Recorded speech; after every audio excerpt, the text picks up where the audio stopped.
Приступаем к рассмотрению повестки дня. К предстоящей переписи населения в регионе готовится основательно. Она, в отличие от двух предыдущих, будет проводиться тремя методами. Во-первых, задействует интернет, где каждый сможет заполнить переписной лист самостоятельно. Во-вторых, собирать информацию планируют с помощью специальных планшетов, что существенно упростит дальнейшую обработку данных. И в-третьих, как и раньше, переписчики будут приходить к людям с перечнем вопросов, ответы на которые внесут в обычные бумажные листы. Ингушетия к тому времени уже должна перейти рубеж населения в 500 000 человек. Согласно предварительным данным, расчетным данным, численность населения на 1 января 2019 года составляет 497 393 человека, и учитывая уровень естественного прироста населения в республике, то в этом году, скорее всего, мы перейдем рубеж 500 000. Соответственно, в переписи 2020 года нам предстоит переписать население более 500 000 по более чем 100 населенных пунктах в республике Ингушетия. Основные, сегодня хотелось бы озвучить и основные мероприятия, которые необходимо выполнить. Это первоочередные мероприятия, задачи, которые стоят перед нами. В основном сейчас, что сделано Росстатом на территории республики Северо-Кавказ-Стат. На сегодняшний день привлечено к работе 11 уполномоченных. По 2 уполномоченных – это город Назрань и Назрановский район. Это обусловлено численностью населения в этих двух субъектах.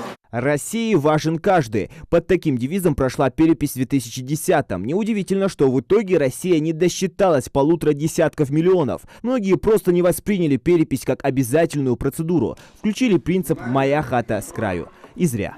В идеале перепись – это единственный доступный нам достоверный источник знаний о нас самих, нашей численности, составе и, что самое главное, об условиях нашей жизни. Результаты переписи базовые для оценки динамики изменений, происходящих в стране, без которых невозможно никакое планирование. С момента распада СССР в нашей стране были проведены 2 переписи – в 2002 и 2010 годах. По признанию специалистов, результаты и той, и другой оставляли желать лучшего.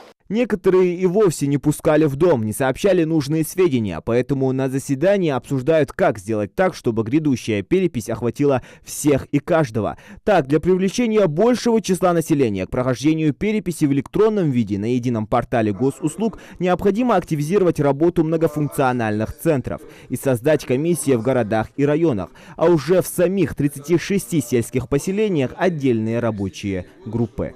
Для чего это делается? Это в основном наша задача как комиссии республиканской и тех муниципальных комиссий, которые будут созданы, это организация взаимодействия между различными министерствами, ведомствами. Сама процедура по прохождению переписи на сегодняшний день, по сравнению с той переписью, которая она не изменилась, единственный срок переписи там было 10 дней, здесь дается месяц и на интернет-перепись, и на основную перепись посредством переписчика. Другое дело, что, возможно, будут изменения по процедуре регистрации на сайте госуслуг. Дело в том, что мы тогда столкнулись с проблемой о том, что необходимо учетную запись получать, подтвержденную учетную запись, именно подтвержденную. И здесь сложности возникали, что зачастую, чтобы ее получить, МФЦ вынужден приглашать человека для получения этой учетной, насколько я помню, так было. Вот эта процедура, скорее всего, мы свои предложения направили, что необходимо упростить саму процедуру прохождения, получения учетной записи. Без нее обойтись невозможно. В свою очередь, премьер Ингушетии поставил задачу обеспечить наличие в муниципальных образованиях указателей названий улиц, номеров, домов и квартир. Заседания комиссии будут проводиться не реже 1 раза в месяц. Словом, всероссийская перепись населения пройдет в 2020 году с 1 по 31 октября. Не стоит забывать, что это летопись России, ее история. Следует помнить, что по результатам переписи в том числе будет формироваться будущее страны.